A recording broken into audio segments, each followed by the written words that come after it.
Hola, en esta oportunidad vamos a desarrollar el trabajo práctico número 5, correspondiente a las unidades 6 y 7, segundo principio de la termodinámica y entropía, del programa de termodinámica técnica de la carrera de Ingeniería Electromecánica. Para una mejor comprensión de los conceptos desarrollados, se recomienda haber leído previamente las guías de estudio 6 y 7, como así también consultar la bibliografía de referencia de la cátedra, por citar Yunus Engel y Moran Shapiro. A continuación vamos a repasar algunos conceptos que nos van a permitir abordar mejor el desarrollo de los problemas. Bueno, nosotros sabemos que la segunda ley impone restricciones a la primera ley de la termodinámica, porque si nosotros aplicamos la primera ley de la termodinámica a un sistema cerrado y hacemos un balance de energía, entonces nosotros vamos a poder determinar que la variación de energía interna del sistema cerrado es proporcional a las cantidades de calor y de trabajo que ese sistema intercambia con el medio. Entonces, si ese sistema describe un ciclo, la variación de energía interna es igual a cero y para nosotros, de acuerdo a la primera ley, el trabajo que el sistema entrega es equivalente al calor.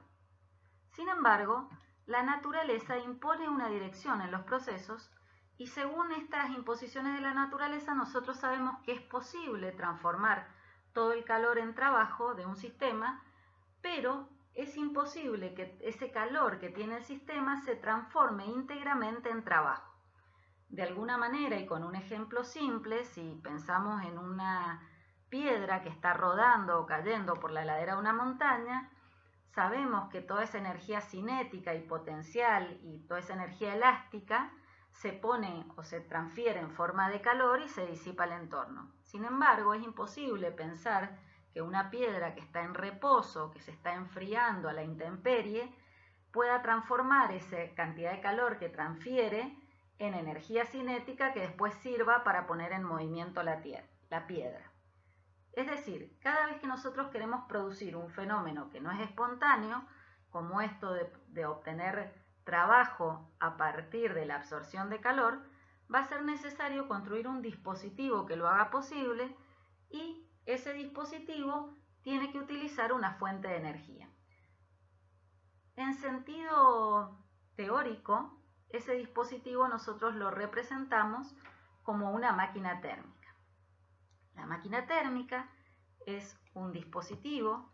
que produce trabajo a partir de la absorción de calor desde una fuente caliente, entrega una cierta cantidad de trabajo al medio y cede una cierta cantidad de calor a la fuente fría. De acuerdo al primer principio de la termodinámica, este sistema que describe un ciclo, el trabajo neto que entrega la máquina térmica es equivalente a la diferencia del calor de entrada menos el calor de salida de la máquina térmica. Y aquí nace el concepto de eficiencia o rendimiento térmico. Este concepto mide el desempeño que tiene una máquina térmica al convertir el calor que recibe en trabajo. Y si vemos, siempre esta cantidad de trabajo va a ser menor que la cantidad de calor de entrada, y esto de alguna manera está de acuerdo con el enunciado de Kelvin Planck para el segundo principio, donde él decía que era imposible una máquina térmica que aprovechara todo el calor de entrada y lo transformara íntegramente en trabajo. Entonces vamos a definir al rendimiento térmico como aquella relación entre el efecto útil que produce una máquina térmica y la energía o el recurso que utiliza para producir ese efecto útil. En nuestro caso sería el trabajo neto sobre el calor de entrada. Sin embargo, podemos analizar que Kelvin Planck había establecido que la eficiencia de una máquina térmica nunca podía alcanzar el 100%. Pero Carnot encontró el modo de establecer cuál es el límite de esa eficiencia de una máquina térmica. Es decir, ¿de qué depende que la cantidad de calor cedido a una máquina térmica sea aprovechable? En la búsqueda de esa respuesta, él creó o desarrolló el ciclo de Carnot, que es un ciclo íntegramente compuesto por procesos reversibles, en el cual hay dos procesos de absorción y cesión de calor y dos procesos que corresponden a la producción y consumo de trabajo mecánico. Los procesos de absorción y cesión de calor son reversibles porque se realizan a temperatura constante, y ustedes saben que aquellos procesos en donde no hay fenómenos disipativos en la transferencia de calor, es decir, que no hay salto finito de temperaturas, ocurren sin generación de irreversibilidades. Por lo tanto, esos dos procesos son reversibles. Y cierra el ciclo con dos procesos de producción y absorción o consumo de trabajo mecánico que se realizan de manera isoentrópica, es decir, que la entropía al inicio y al final del ciclo es igual, con lo cual no ha habido variación de entropía, con lo cual podemos suponer que ese es un proceso reversible. ¿Qué encontró al analizar este ciclo íntegramente compuesto por procesos reversibles? Encontró que para este ciclo se cumple que las cantidades de calor transferidas por la fuente son proporcionales a las temperaturas de las fuentes. Es decir, que ahora ese rendimiento térmico que nosotros expresábamos como una relación de trabajo en función del calor, él lo puede poner en función de la relación de las temperaturas del foco frío y del foco caliente. Entonces, si a la definición tradicional de eficiencia energética nosotros este trabajo sabemos que es equivalente al calor de entrada menos el calor de salida, la expresión de rendimiento térmico nos queda 1 menos el calor de salida sobre el calor de entrada. Y para una máquina de Carnot se cumple que la eficiencia térmica se puede expresar como 1 menos la temperatura de la fuente fría sobre la temperatura de la fuente caliente. Esta fórmula aplica sí y solo sí para aquellos ciclos que están íntegramente compuestos por procesos reversibles, que en realidad no son ciclos reales, pero nos sirven como un límite teórico para saber a las temperaturas a las que están operando nuestros ciclos termodinámicos cuál sería la máxima eficiencia térmica que se podría obtener. Además, este análisis de Carnot, fue interesante porque le permitió a Clausius avanzar sobre la búsqueda de una respuesta que después lo condujo a obtener el concepto de la entropía. El segundo principio de la termodinámica no se limita exclusivamente a las máquinas térmicas, sino que se ocupa en general de todos los procesos naturales que suceden de manera espontánea, es decir, puede analizar la evolución natural de los sistemas termodinámicos. ¿Y qué establece la segunda ley? La segunda ley de la termodinámica conduce a una nueva definición de una propiedad llamada entropía. Y es la entropía, es esta propiedad, la que nos permite analizar por qué ciertos procesos son espontáneos. Y entonces la segunda ley establece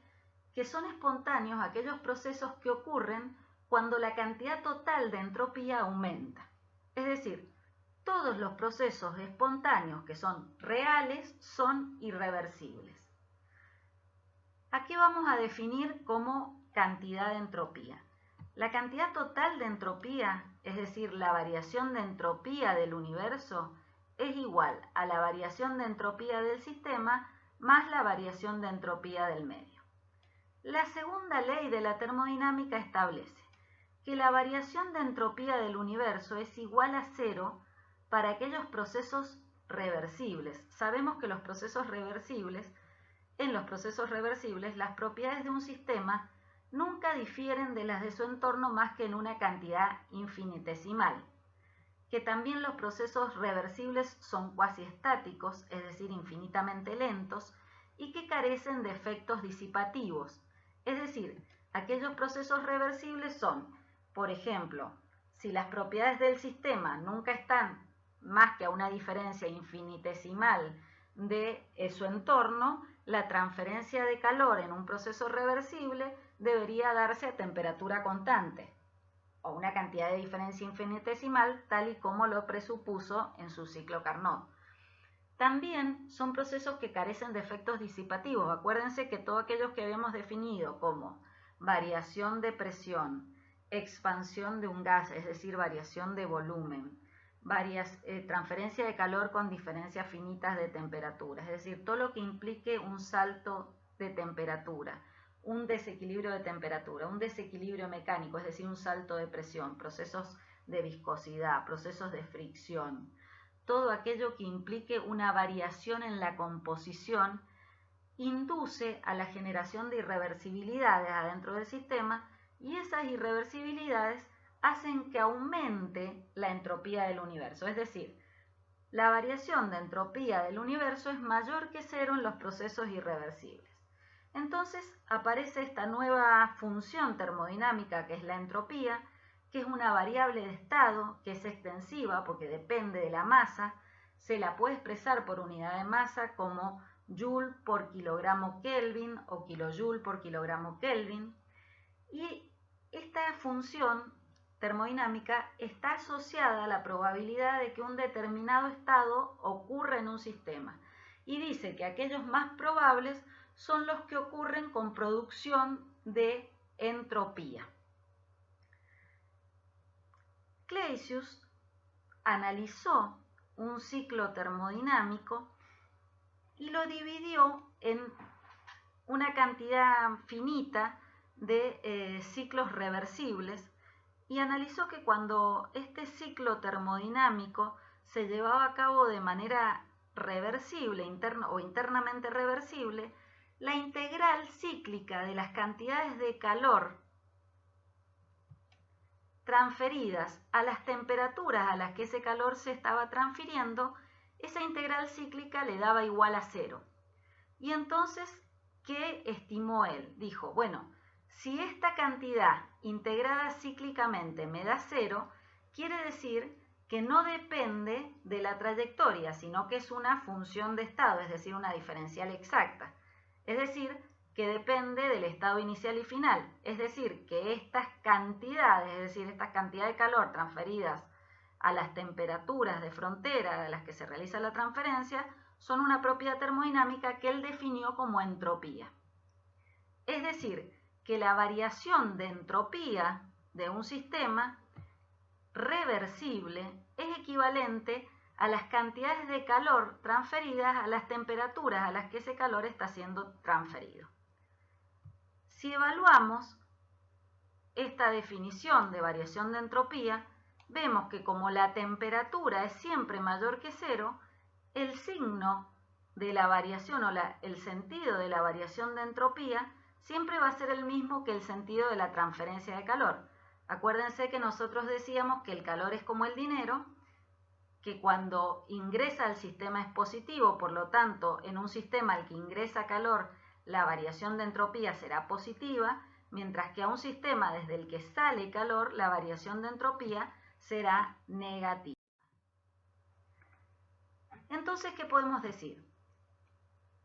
Que la variación de entropía es mayor o igual a la variación de las cantidades de calor intercambiadas a la temperatura de frontera o a la temperatura a la que se intercambian esas cantidades de calor. ¿Cuánto esta variación de entropía del sistema va a ser igual a la cantidad de calor intercambiado a la temperatura de frontera? Para aquellos sistemas cerrados que llevan a cabo procesos reversibles, donde no hay procesos de generación de entropía, no hay procesos disipativos que generan irreversibilidad en el sistema, nosotros podemos decir que la variación de entropía entre el estado inicial y final del sistema es equivalente a la cantidad de calor transferida a la temperatura a la que ese calor está siendo transferida, y a esta cantidad le llamamos transferencia de entropía. La transferencia de entropía en los sistemas adiabáticos es cero, y por lo tanto podemos ver que los sistemas adiabáticos son isoentrópicos, porque si este término se hace igual a cero, la entropía al inicio y al final del proceso es igual, es decir, el proceso es isoentrópico. Cuando los sistemas son irreversibles, nosotros vamos a ver que para que esta desigualdad se convierta en igualdad, aparece una función que se llama entropía generada. La entropía generada no es una función de estado. Esta entropía es una medida de la irreversibilidad del sistema y es generada por los procesos disipativos que tienen lugar en la ocurrencia del proceso irreversible. Entonces, para un proceso irreversible, la variación de entropía entre el inicio y el final del proceso va a ser equivalente a la transferencia de entropía, es decir, a la cantidad de calor intercambiado a la temperatura a la que se intercambia a lo largo del proceso, más una cantidad equivalente a la generación de entropía como consecuencia de las irreversibilidades que se generan en ese proceso. Si nosotros consideramos que un sistema está aislado, es decir, un sistema en el que no hay transferencia de calor, podemos ver que la variación total de entropía de ese sistema es equivalente a la entropía generada por ese sistema. Que si esa entropía generada o esa variación total de la entropía del sistema es mayor que cero, el proceso es irreversible de mi sistema aislado. Si la entropía generada es igual a cero, mi proceso es reversible. Y si la entropía generada es menor que cero, el proceso es imposible. Esos procesos no son espontáneos, no se producen naturalmente en los procesos de la naturaleza. De estas podemos concluir que algunas diferencias entre el primer principio y el segundo principio. Fíjense que el cambio de energía en un sistema cerrado es igual a la transferencia de energía en cualquier proceso. Sin embargo, eso lo dice el primer principio de la termodinámica. Sin embargo, el cambio de entropía en un sistema cerrado es igual a la transferencia de entropía solo en los procesos reversibles, porque en los procesos irreversibles es la transferencia de entropía más la entropía generada. Por otro lado, el primer principio dice que la energía se transfiere en forma de calor o trabajo. Sin embargo, la entropía se transfiere únicamente como consecuencia de la transferencia de calor. Cuando hay transferencia de trabajo en el sistema, no se transfiere entropía. La generación de entropía es debida por completo a la presencia de irreversibilidades, es decir, la cantidad de entropía generada es una medida de la irreversibilidad de mi sistema. Bueno, vamos a analizar ahora cómo sería el balance de entropía para sistemas abiertos, es decir, sistemas en volumen de control, en estado estacionario o flujo permanente. Nosotros tenemos que la variación de entropía en el volumen de control respecto del tiempo va a ser igual a la sumatoria de las cantidades de calor a las temperaturas a las que ese calor se está transfiriendo en el volumen de control, más ahora los sistemas abiertos se diferencian de los sistemas cerrados porque son aquellos en los que ocurre entrada y salida de masa, hay circulación de masa, la masa atraviesa el sistema. Entonces, ahora, en esta evaluación de la variación de entropía del volumen de control con el tiempo, vamos a evaluar la entropía que entra y sale con el flujo másico que entra y sale. A esa diferencia le vamos a sumar la entropía generada en el volumen de control. Si el sistema se encuentra en estado estacionario, entonces la variación de entropía respecto del tiempo es igual a cero, porque ustedes saben que una condición de flujo estacionario o permanente es que la variación de todas las propiedades punto a punto del sistema, es decir, entrada-salida, respecto del tiempo sean igual a cero.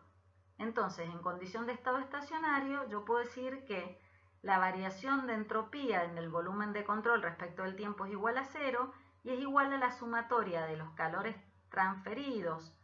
en el volumen de control a la temperatura a la que esos calores están siendo transferidos, más la sumatoria de la masa de entrada por la entropía de ese flujo de másico, menos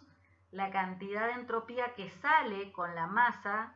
del volumen de control, más la cantidad de entropía generada en el volumen de control. Si yo tengo en cuenta que hay una única entrada y salida de masa del volumen de control, entonces estos dos términos los puedo agrupar y poner que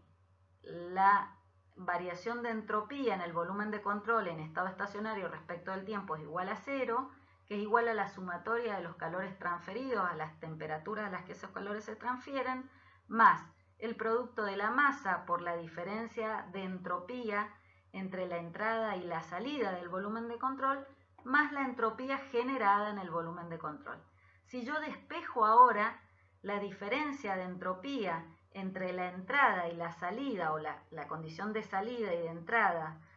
de la masa en el volumen de control, va a ser proporcional a las cantidades específicas de calores intercambiados en el volumen de control, más la entropía específica generada en el volumen de control. Y esta ecuación es válida para analizar la variación de entropía de los flujos a la entrada y a la salida de los volúmenes de control de los sistemas abiertos irreversibles si hay generación de entropía, y la misma ecuación se puede utilizar si consideramos que el sistema es reversible. Podemos anular el término de generación específica de entropía y entonces vamos a tener que la variación de entropía del flujo másico a la entrada y a la salida va a ser solo proporcional a las cantidades de calor específicas intercambiadas y a las temperaturas a las que esos calores se están intercambiando. Otro concepto interesante de analizar es el concepto de rendimiento isoentrópico. Así como nosotros, o de recordar y repasar que vamos a desarrollar en este práctico, así como nosotros establecimos que para fijar cuál era el límite o las posibilidades de eficiencia térmica de un ciclo y usábamos el modelo teórico propuesto por el ciclo de Carnot para de alguna manera sopesar la eficiencia de nuestro ciclo real respecto a la eficiencia que tendría un ciclo reversible que opera entre las mismas fuentes de temperatura, también ahora podemos decir que el concepto isoentrópico es un parámetro que nos va a permitir cuantificar cuánto se aleja o se parece nuestro proceso real a un proceso que se está produciendo de una manera ideal, es decir, a un proceso isoentrópico. Tomo como parámetro aquel proceso que se llevaría siguiendo un camino isoentrópico, es decir, aquel donde no hubiera generación de irreversibilidades en el sistema. En base a eso, yo voy a decir que el rendimiento isoentrópico de una turbina yo lo puedo definir como la relación entre el trabajo real que la turbina genera y el trabajo que hubiera generado si hubiera seguido un proceso isoentrópico. Es decir, que el rendimiento térmico de la turbina, si yo al trabajo real lo determino aplicando el primer principio para sistemas abiertos, despreciando energía cinética y potencial, me queda que es igual a la cantidad de variación entre la entalpía de entrada y la entalpía de salida del proceso real, dividido el trabajo realizado isoentrópicamente, que va a ser igual a la entalpía de entrada de la turbina menos la entalpía de salida que hubiera obtenido si hubiera realizado un proceso isoentrópico. Fíjense que la expresión del rendimiento isoentrópico depende del dispositivo que estamos evaluando. Por ejemplo, el rendimiento de un compresor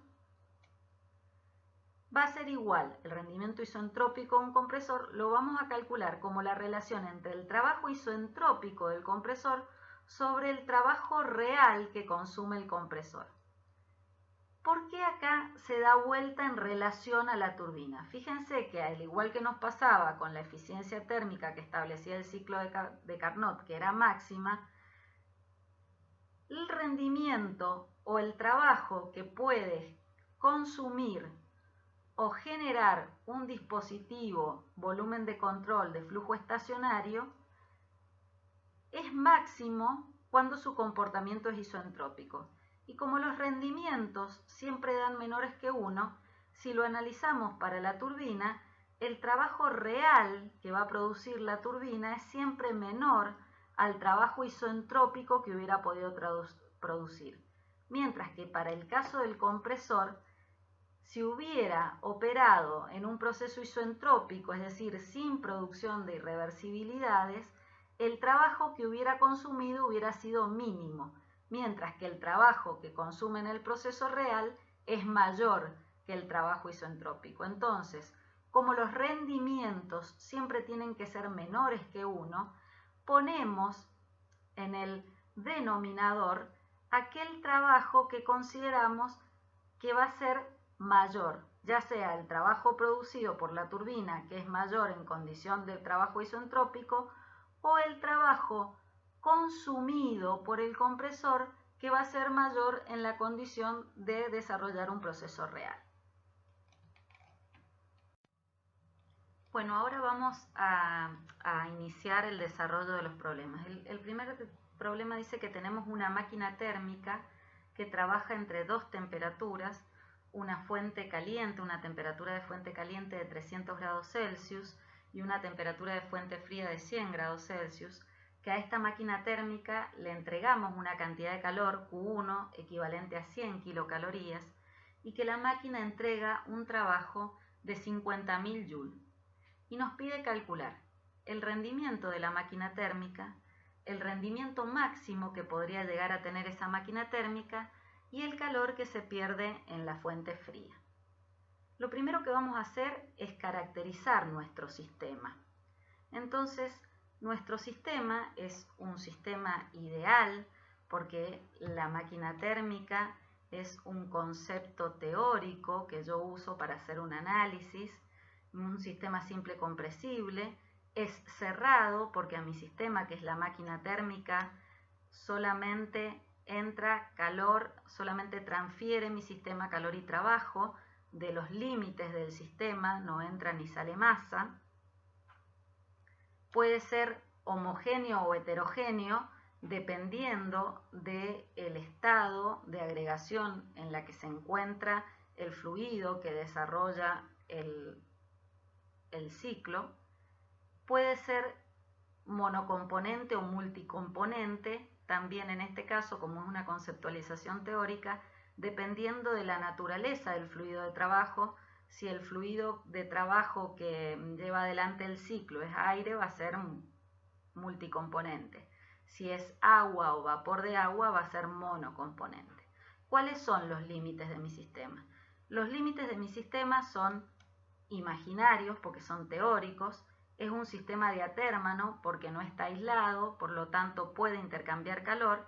y los tipos de transferencia que vamos a nosotros evaluar en este caso es una transferencia ideal, cuasi estática, y está compuesta por aquellas transformaciones que formen parte del ciclo. Vemos que la máquina térmica es una concepción teórica o un modelo teórico que puede asumir en la realidad una composición tecnológica como por ejemplo la que asume cualquier ciclo tradicional de producción de potencia de vapor, por ejemplo un ciclo Rankine de producción de potencia de turbina a vapor, en donde la caldera representa al ingreso de calor a la máquina térmica, es la fuente caliente, el fluido absorbe ese calor de la fuente caliente, pasa a través de la turbina, produce un trabajo útil que entrega al medio y parte de ese fluido entrega calor en el foco frío pasando por el condensador. Y se cierra nuevamente el ciclo reinyectando el agua a la caldera, donde inicia nuevamente la recepción de la máquina térmica de la cantidad de calor transferida en el foco caliente. Es decir, que este sistema, si bien es una concepción teórica, responde al funcionamiento tecnológico de los ciclos de potencia en la realidad. ¿Cuáles son los datos que tenemos en nuestro sistema? Tenemos la temperatura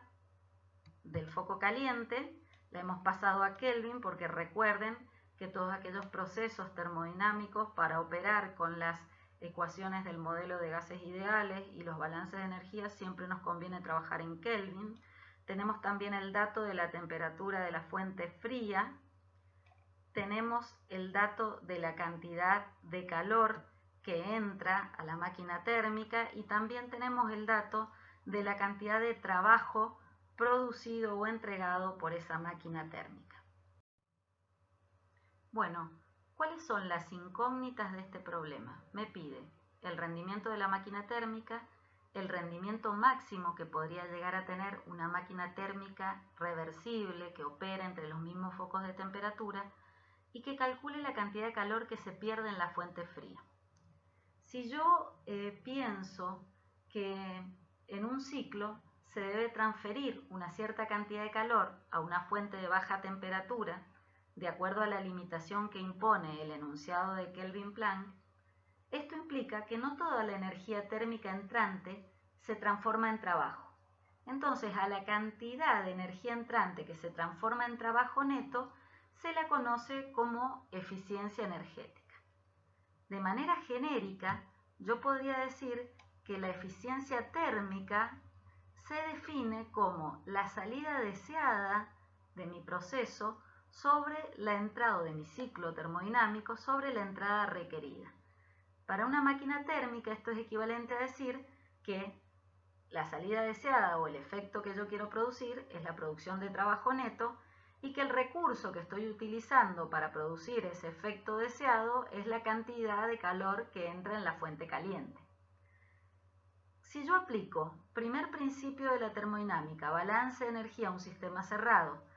que describe un ciclo, obtengo que el trabajo neto producido por el ciclo es equivalente o igual al calor neto transferido en el ciclo, con lo cual el valor del trabajo neto lo puedo poner en función de la diferencia de los calores de entrada y los calores de salida. Si opero algebraicamente, ahora tengo que el rendimiento de la máquina térmica es 1 menos el cociente entre el calor entregado a la fuente fría sobre el calor absorbido de la fuente caliente. ¿Qué implicancias tiene para nuestro problema? Bueno, yo puedo calcular el rendimiento térmico como la relación del trabajo neto sobre el calor de entrada porque son dos datos que tengo. El calor de entrada son 50 kJ y el trabajo neto, son 50 kJ y el calor de entrada son 418,4 kJ que son equivalentes a las 100 kilocalorías. Cuando yo resuelvo, me da que mi máquina real tiene un rendimiento térmico del 12%. Yo quisiera saber ahora si ese rendimiento térmico es bajo o alto en relación a las temperaturas entre las que operan mi foco frío y mi foco caliente. Para hacer eso, tengo que saber el rendimiento máximo que podría llegar a tener una máquina térmica. Y tengo que recurrir al modelo que me ofrece el ciclo de Carnot, que es un ciclo compuesto enteramente por procesos reversibles. Entonces el ciclo que va a tener máxima producción de trabajo porque va a tener mínima generación de entropía o ninguna, cero de generación de entropía, por lo tanto no va a haber procesos de degradación de la energía más allá de la limitación de la naturaleza que me dice que yo todo el calor de entrada no lo puedo convertir en trabajo útil en una máquina térmica. Entonces, lo máximo que yo podría obtener de transformación de esa cantidad de calor en una máquina térmica reversible que opera entre las mismas temperaturas que mi máquina, la real que estoy analizando, es equivalente al rendimiento que me daría una máquina de Carnot. ¿Y qué estableció Carnot? Que todas las máquinas que siguen su ciclo térmico muestran que los calores intercambiados en la fuente son proporcionales a las temperaturas de las fuentes. Con esta igualdad yo puedo decir que ahora el rendimiento térmico que yo expresaba en función de los calores, yo lo puedo para una máquina reversible solamente expresar en función de las temperaturas del foco frío y del foco caliente. Y obtengo una expresión para el rendimiento térmico de una máquina reversible que va a ser mayor que el rendimiento térmico de una máquina real que opera entre las mismas temperaturas que la máquina reversible que estoy evaluando. Cuando yo aplico este concepto a mi problema, obtengo que ese rendimiento térmico en función de las temperaturas del foco frío y del foco caliente, que son datos, me da del 35%. Quiere decir que mi ciclo tiene gran cantidad de degradación de la energía como consecuencia de las irreversibilidades que se suscitan en los procesos que componen el ciclo. Finalmente, puedo decir que también, comparativamente, el rendimiento térmico de este ciclo en relación a los rendimientos actuales de las máquinas térmicas disponibles es solamente semejante a la de una central térmica que opera con energía solar, digamos, que están del orden del 15%, porque los ciclos tradicionales de producción de potencia están alrededor del 25 al 30%, 35%, los ciclos combinados alrededor del 60%, los motores diésel alrededor del 30 al 45% y los motores a nafta del 25 al 30%. Entonces es bastante bajo el rendimiento térmico de la máquina que estoy analizando. La última cosa que me pide el problema que calcule es el calor que se pierde en la fuente fría. Como yo tengo la expresión del rendimiento térmico para esta máquina que estoy evaluando y conozco que está en función del trabajo, expresado como la diferencia entre el calor de entrada y el calor de salida, sobre el calor de entrada, que es la cantidad de energía que yo necesito para producir ese efecto útil, de esta expresión yo puedo despejar el calor de salida. Entonces obtengo que calor de salida es igual, operando algebraicamente, al calor de entrada menos el calor de entrada por la eficiencia térmica de mi máquina, de mi ciclo, el ciclo real que estoy evaluando. Y fíjense que el valor de esa cantidad de calor entregada a la fuente fría es 368,19 Kelvin, que es un valor muy alto en relación al calor de entrada, que son 418,4 kJ. Entonces acá fácilmente vemos que una máquina térmica en donde sus procesos tienen muchas irreversibilidades se caracteriza por entregar una menor cantidad de calor y aumentar mucho la cantidad de calor que cede a la fuente fría. Ahora vamos a proceder al realizar el ejercicio número 2. Dice que utilizando aire como sustancia de trabajo, que en el estado inicial se encuentra a una presión de 1 bar y ocupa un volumen de 0,9 metros cúbicos por kilogramo, este fluido describe un ciclo termodinámico que está constituido por 3 procesos. Una compresión isocórica hasta una presión final igual a 4 bares, una expansión isotérmica hasta la presión inicial de 1 bar y una compresión a presión constante o isobárica hasta volver a cerrar el ciclo en las condiciones iniciales. Bueno, el problema me pide determinar la variación de entropía del proceso y si antes de determinar la variación de entropía por cálculos numéricos, yo puedo prever su valor.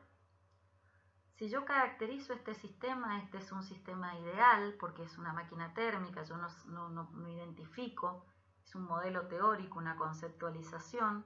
es un sistema simple compresible, cerrado, es homogéneo porque la sustancia que realiza el ciclo es aire y es multicomponente por eso mismo.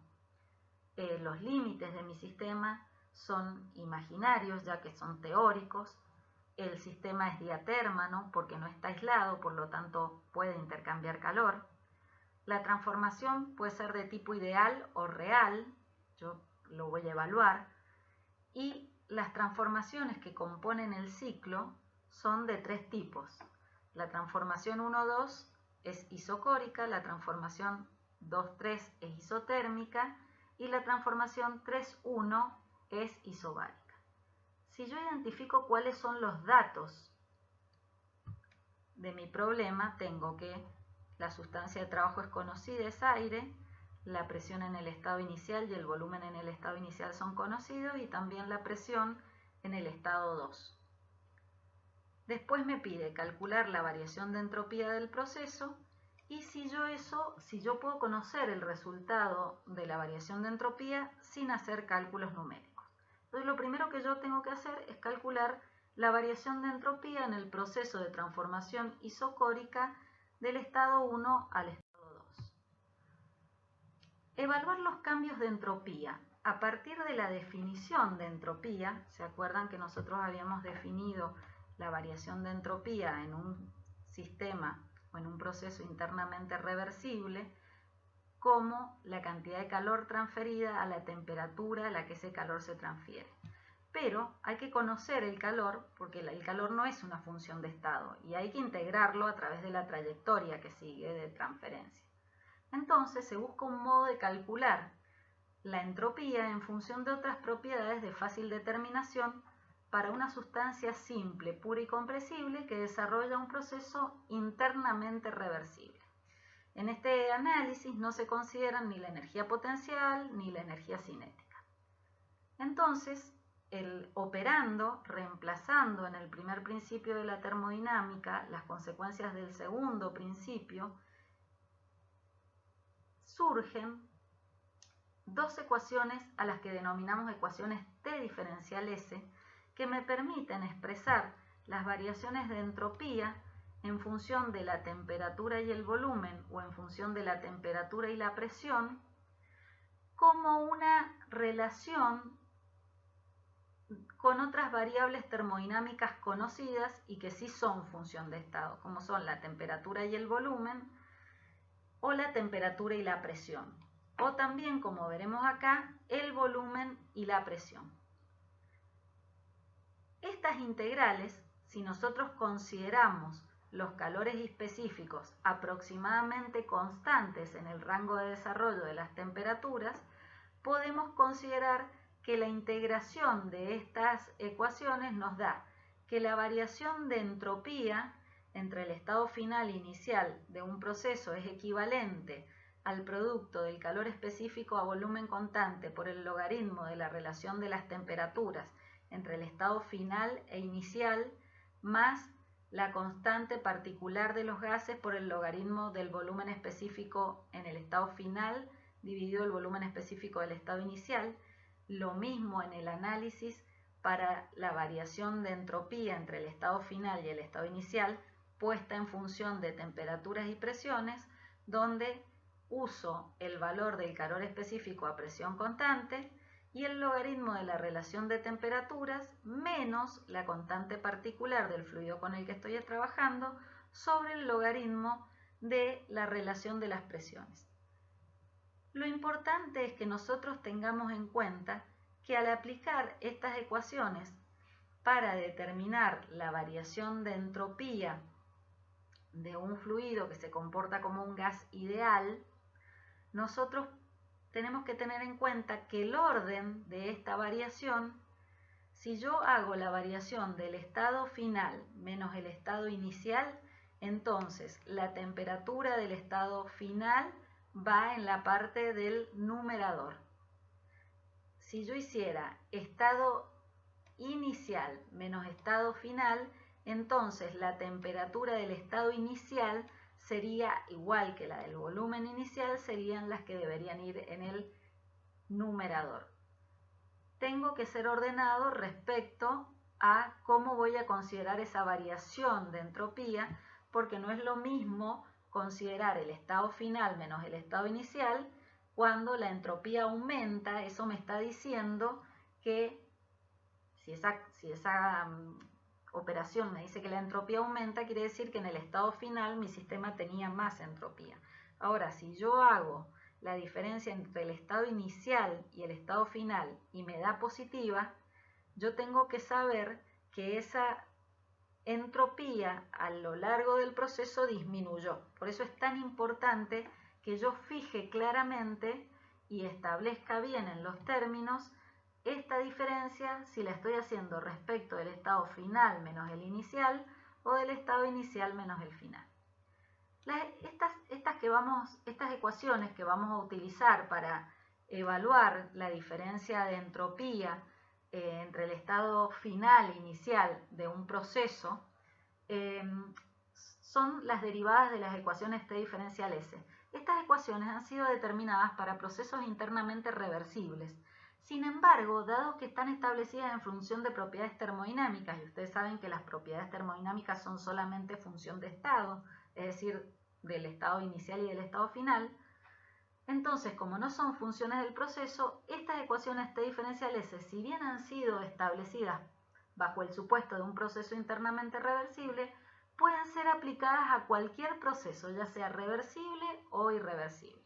Entonces vamos a retomar la resolución de nuestro problema y vamos a decir que como la entropía es una función extensiva, nosotros podemos considerar que la variación de entropía del ciclo es equivalente a la variación de entropía entre la transformación 1,2, que es la transformación isocórica, más la transformación de entropía entre la transformación 2,3, que es la transformación isotérmica, más la variación de entropía entre la transformación 3,1, que es la transformación isobárica. Entonces, para la transformación isobárica vamos a tomar una de las ecuaciones, la primera transformación, la transformación 1,2, es isocórica. Para determinar la variación de entropía en esta transformación, vamos a tomar una de las ecuaciones T diferencial S que establece la variación de entropía en función del logaritmo de las temperaturas del estado inicial y final y del logaritmo de los volúmenes. Por simplicidad, ya que como es una transformación isocórica, los volúmenes son iguales, el logaritmo de 1 da 0 y todo este término se anula. Entonces yo puedo calcular la variación de entropía entre el estado 2 y 1 como el producto del calor específico a volumen constante por el logaritmo de la temperatura en el estado 2 dividida la temperatura en el estado 1. Entonces, para poder calcular el valor de la variación de entropía de 2 a 1, necesito los datos, necesito averiguar la temperatura 1 y la temperatura 2. Acuérdense que yo solamente como datos tengo la presión inicial y la presión final y el volumen inicial. Entonces, aplicando la ecuación de gases ideales a la condición inicial del ciclo, como yo tengo el valor de la presión y el valor del volumen específico, puedo despejar T1 de la relación de gases ideales que dice que la presión por el volumen es igual a la constante particular del gas por la temperatura en el estado 1. Entonces va a resultar que la temperatura en el estado 1 es el producto de la presión por el volumen específico en el estado 1 dividido la constante particular del aire, como hemos venido haciendo hasta ahora. De la tabla A2, la constante particular del aire es 0,2870 kJ por kilogramo Kelvin, y de esa manera, operando, yo puedo calcular que la temperatura en 1 vale 313,59 Kelvin. Ahora, para conocer la temperatura en 2, como yo tengo el volumen en 2, y tengo también el valor de la presión en 2, que me dice que son 4 bares, yo podría aplicar en 2 la ecuación que he aplicado en el modelo 1. Es decir, podría decir que presión por volumen es igual a constante particular del gas por la temperatura. Sin embargo, yo acá he aplicado la relación P por B sobre T igual constante, y entonces puedo calcular T2 como en la transformación es isocórica, estableciendo que B1 es igual a B2, entonces la relación constante me queda que P1 sobre T1 es igual a P2 sobre T2, de donde yo despejo T2 y obtengo que T2 es el producto de la presión en el estado 2 por la temperatura en el estado 1 sobre la presión en el estado 1, y que va a ser igual al producto de 400 kilopascales, porque la presión en bares la paso a kilopascales. Acuérdense que kilopascal por metro cúbico es el equivalente a kilojoule, así que cuando estoy operando con valores o transferencias de energía en kilojoule, siempre me conviene trabajar las presiones en kilopascales. Es decir, 400 kilopascales por 319,59 Kelvin, que es el valor de la temperatura en 1, dividido los 100 kilopascales de la presión inicial, me da una presión una temperatura en el estado 2 de 1254,36 Kelvin. ¿Qué me falta ahora calcular para obtener la variación de entropía en la transformación isocórica 1,2? Me falta el valor del calor específico a volumen constante. Lo vamos a calcular como lo hemos venido calculando hasta ahora. Es el valor de calor específico del aire a la temperatura promedio entre T1 y T2. La temperatura promedio entre T1 y T2 tiene un valor de 784 Kelvin. Entonces, interpolando de la tabla A2, donde me da como valores que el calor específico a 750 Kelvin es 0,800 kJ/kg Kelvin y el calor específico a volumen constante a 800 Kelvin es 0,812 kJ/kg Kelvin, interpolo para 784 Kelvin y obtengo que el valor del volumen específico es 0,808 kJ/kg. Ahora sí, tengo todos los datos que necesito para calcular la variación de entropía en esa transformación isocórica de 1 a 2 y obtengo que esa transformación isocórica se produce con generación de entropía, es decir, que la entropía al final de mi proceso es mayor que la entropía al inicio de mi proceso.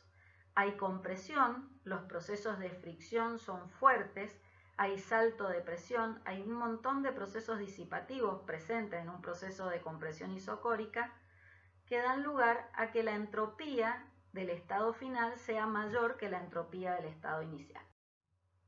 Ahora bien, voy a hacer la misma evaluación para la transformación isotérmica de 2 a 3. En este caso voy a usar una ecuación T diferencial S que pone esa diferencia de entropía entre el estado final y el estado inicial en función de las temperaturas y el logaritmo de las presiones porque son los datos iniciales que yo tengo. Entonces, como es una transformación isotérmica, la temperatura 3 es igual a la temperatura en 2. Por lo tanto, el logaritmo de 1 me daría 0 y el término en esta ecuación se anula. Y me queda que la variación de entropía en la transformación isotérmica de 3 a 2 es igual a menos la constante particular del aire por el logaritmo de la relación de presiones entre el estado 3 y el estado 2. Eso es equivalente a decir que menos 0,2870, que es la constante particular del aire, kilojoule por kilogramo Kelvin, por el logaritmo de 1 bar sobre 4 bar, me va a dar un incremento de la entropía de 0,3979 kilojoule por kilogramo. Fíjense que este es un proceso de expansión de un gas y hay una pequeña generación de entropía porque como consecuencia de mantener la temperatura constante, tiene que haber de alguna manera alguna absorción de calor para que un gas que se expande, que naturalmente tiende a enfriarse, pueda hacer ese proceso a temperatura constante, va a ser que absorbe calor. Ustedes saben que cuando discutimos que cuando en una variación de entropía el sistema absorbe calor, el valor de la entropía va a ser positivo si lo absorbe, es decir, se va a incrementar, y negativo si esa transformación pierde calor. Ahora vamos a evaluar las últimas de las transformaciones de nuestro ciclo, que es la transformación 3.1, que es isobárica, es una compresión a presión constante, es una transformación isobárica, y voy a tomar aquella ecuación T diferencial S que me permite calcular la variación de entropía, que está en función de las temperaturas iniciales y finales y de las presiones. ¿Por qué? Porque como la presión es constante, P2 igual a P1, este término se anula y me queda que la diferencia de entropía entre el estado 3 y el estado 1 es proporcional a la multiplicación del calor específico entre esas dos temperaturas por el logaritmo de la temperatura en 1 dividido la temperatura en 3 en este caso. Temperatura final sobre temperatura inicial, la temperatura final en este caso sería la temperatura de 1 y la temperatura inicial en este caso del proceso sería la temperatura de 3. El valor de Cp, como hicimos previamente con el Cv del aire, lo calculo como un valor promedio entre T3 y T1, que es exactamente 784 Kelvin, porque acuérdense que T3 y T2 son iguales. Interpolando de la tabla 2, entre 750 Kelvin y 800 Kelvin, obtengo un valor de calor específico a presión constante para el aire de 1,095. Y ahora tengo todos los datos y estoy en condiciones de calcular la cantidad de entropía transferida o generada entre el proceso 1-3. Y me da que esa cantidad de entropía disminuye. Y disminuye mucho. Fíjense que uno puede analizar el valor del cálculo de esa entropía, me da 1,51. Uno puede analizar que cuando hay una compresión isobárica, es decir, una disminución de volumen a presión constante, este proceso solo es posible si hay cesión de calor del sistema a algún foco frío. Acuérdense que habíamos hablado de que cuando sale calor del sistema hay una transferencia negativa de entropía, es decir, la entropía del sistema disminuye como consecuencia de la cesión de calor y es lo que estamos verificando en este proceso.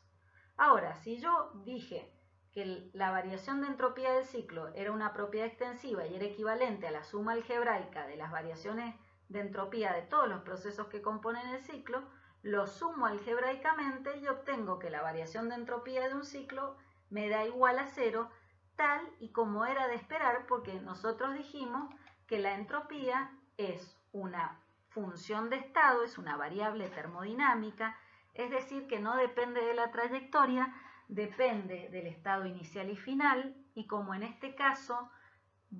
mi sistema describe un ciclo, el estado inicial y el estado final coinciden y la variación de esa propiedad va a ser igual a 0. Entonces, de esa manera hemos trabajado y podríamos haberlo hecho a este resultado sin necesidad de hacer ningún cálculo porque la entropía es una función del estado termodinámico. El próximo problema, el problema número 3, dice que se comprime adiabáticamente un flujo estacionario mediante un compresor rotatorio. Las temperaturas inicial y final son 20 grados Celsius y 200 grados Celsius respectivamente. Y la relación de presiones, es decir, la relación entre la presión de salida y la presión de entrada, es de 4,2.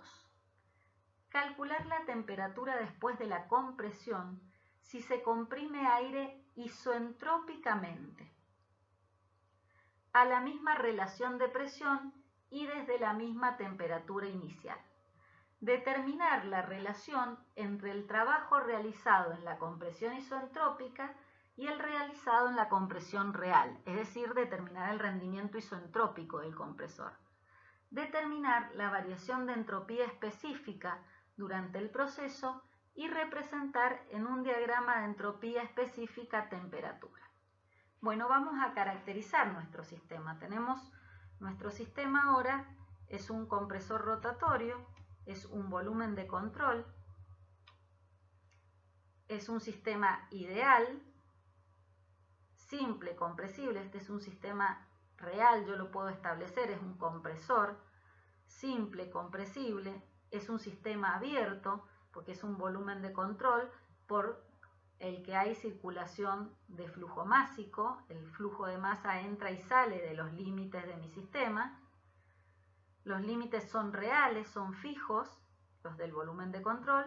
y son límites adiabáticos porque el compresor está aislado.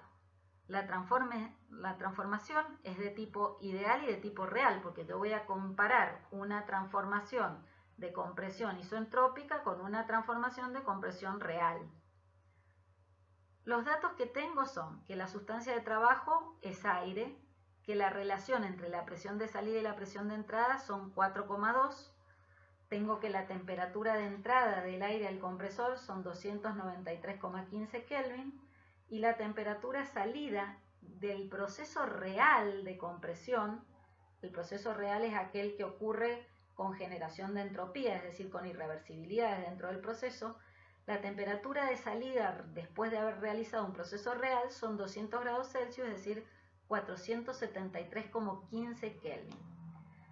¿Qué incógnitas me pide? Me pide el rendimiento isoentrópico del compresor, la variación de entropía específica durante el proceso y representar en un diagrama TS esta evolución de compresión tanto en un proceso isoentrópico como en un proceso real, es decir, un proceso en donde hay generación de entropía, donde la entropía al final del proceso aumenta.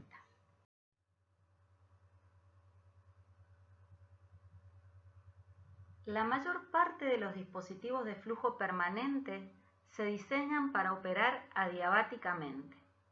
Entonces, se adopta este proceso como un proceso de referencia.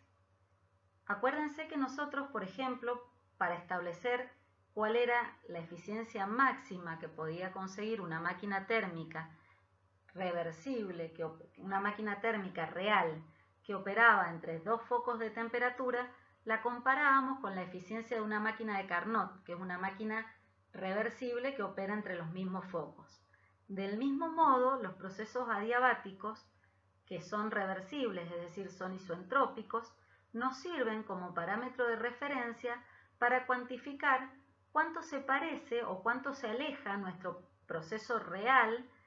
de si el mismo proceso hubiera sido producido o llevado a cabo mediante un proceso isoentrópico.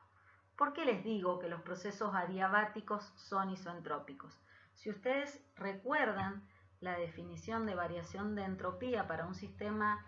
internamente reversible, la variación de entropía entre el estado final y el estado inicial del sistema era equivalente a la integral de los calores transferidos a la temperatura a la que esos calores han sido transferidos.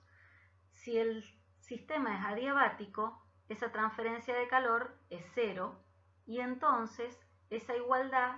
pasa a decirme que la entropía a la salida al final del proceso es igual a la entropía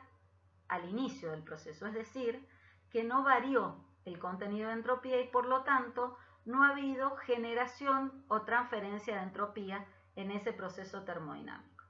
Ahora bien, este parámetro que me permite cuantificar cuánto se aleja mi compresión o mi producción de trabajo de lo que podría ser un proceso ideal, es decir, cuán reversible es mi proceso de compresión, yo lo defino como rendimiento isoentrópico del compresor. Recuerden que habíamos dicho que el rendimiento isoentrópico del compresor era equivalente al trabajo que el compresor consumiría si el proceso fuera isoentrópico, es decir, ideal, que como no hay irreversibilidades debería ser menor al trabajo que consumiría si fuera un proceso real, en donde hay generación de entropía como consecuencia de las irreversibilidades del sistema. Si yo aplico el primer principio para sistemas abiertos, puedo calcular que el trabajo es la diferencia de entalpía entre la entrada y la salida del compresor y que el trabajo isoentrópico será la diferencia entre la entalpía de entrada y la entalpía de salida cuando yo llevo a cabo un proceso isoentrópico, dividido el trabajo real, que va a ser la diferencia de la entalpía de entrada menos la entalpía de salida para un proceso que fue realizado siguiendo un proceso real, es decir, un proceso en el que ha habido generación de entropía.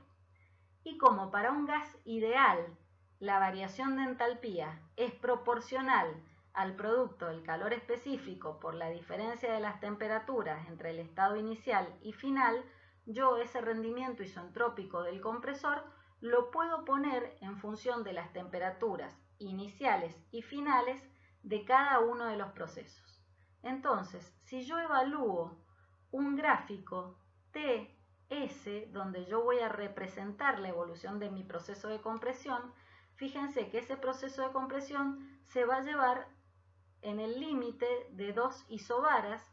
la isobara correspondiente a la presión de entrada y la isobara correspondiente a la presión de salida. La temperatura de inicio de la compresión va a ser la misma para los dos procesos y es lo que defino como temperatura de entrada. Acuérdense que acá en las ordenadas y abscisas, en las abscisas están la entropía. Entonces, si mi proceso de compresión es isoentrópico, tiene que ser a entropía constante. Entonces va a llegar a la presión de salida del compresor 2 a una temperatura que le vamos a llamar temperatura de salida isoentrópica, que fíjense que va a ser menor que la temperatura a la que va a salir si mi compresión sigue un proceso no isoentrópico. Fíjense por qué a este proceso yo le llamo no isoentrópico, porque es un proceso que va en el sentido de variación de la entropía. Acá hay generación de entropía. Entonces, la temperatura de salida real va a ser mayor que la temperatura de salida isoentrópica y la voy a definir como TSR. Y esa temperatura de salida real son los 200 grados Celsius que define mi problema como temperatura de salida. Ahora, para calcular el rendimiento isoentrópico del compresor en función de lo que acabo de definir en esta ecuación, yo necesito conocer cuál será la temperatura de salida isoentrópica, porque yo la temperatura de salida real es dato y la temperatura de entrada también es dato. ¿Cómo puedo calcular esa temperatura de salida isoentrópica del compresor? Utilizando las relaciones de las adiabáticas de las transformaciones de los gases ideales, que me dice que el producto de P por B a la K es constante. Entonces yo obtengo estas relaciones entre las presiones, los volúmenes y las temperaturas para un proceso entre el estado inicial y final de un proceso que se lleva a través o se realiza a través de un proceso adiabático. De estas yo voy a tomar esta relación, que es la que me relaciona los datos de presión inicial y final, que son datos que yo tengo en el problema. Yo tengo la presión de entrada y la presión de salida, con la temperatura de entrada, que es dato, y la temperatura de salida isoentrópica, que es lo que esta relación me determina, que es la que estoy buscando. Por lo tanto, si tomo esta expresión y la despejo, me va a dar que la temperatura de salida isoentrópica, que sería 2 acá, es igual a la temperatura 1 por el producto de la presión 2 sobre la presión 1 elevado a K menos 1 sobre K. Y K es el coeficiente adiabático del aire que obtengo de tabla como 1,4 de la tabla A2 y que también es equivalente al valor del calor específico a presión constante sobre el calor específico a volumen constante, como hemos visto en los prácticos anteriores. Si yo opero con los datos del problema, la temperatura 1 es dato y la relación entre la presión de salida y la presión de entrada es 4,2, puedo obtener que la temperatura de salida siguiendo un proceso isoentrópico es de 441,73 Kelvin. Por lo tanto, reemplazando las ecuaciones, acuérdense que acá los trabajos los pusimos proporcionales a las entalpías y después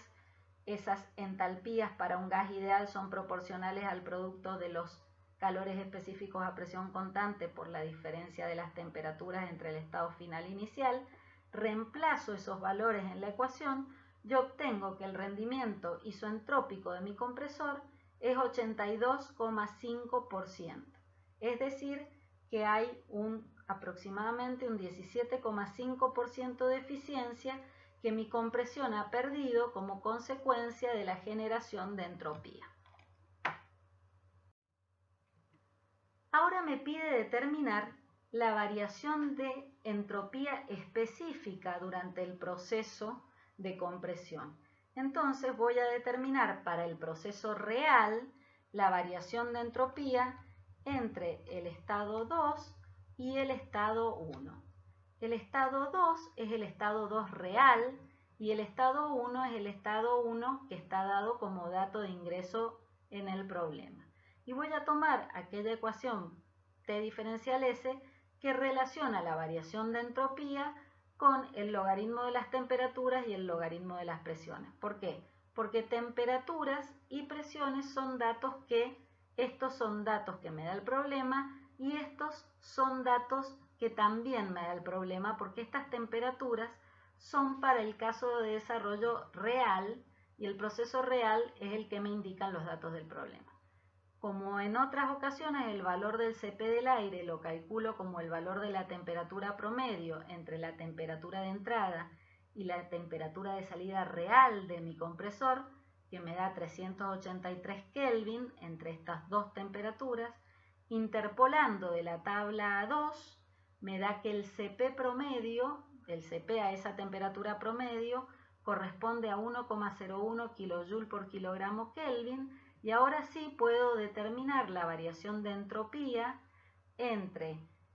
para el proceso real y reversible de compresión que sigue como el producto del calor específico por el logaritmo de las temperaturas menos la constante particular del aire por el logaritmo de las presiones. Y me da, fíjense, que esa entropía específica aumenta por unidad de masa a la salida del compresor. Como habíamos discutido antes, los procesos de compresión son reales, tienen muchos procesos disipativos involucrados que generan muchas irreversibilidades en el sistema y son la consecuencia de que exista entropía generada que no se produce en una condición donde el compresor opera adiabáticamente. Bueno, hasta acá hemos terminado el desarrollo de los problemas 1, 2 y 3. Muchas gracias.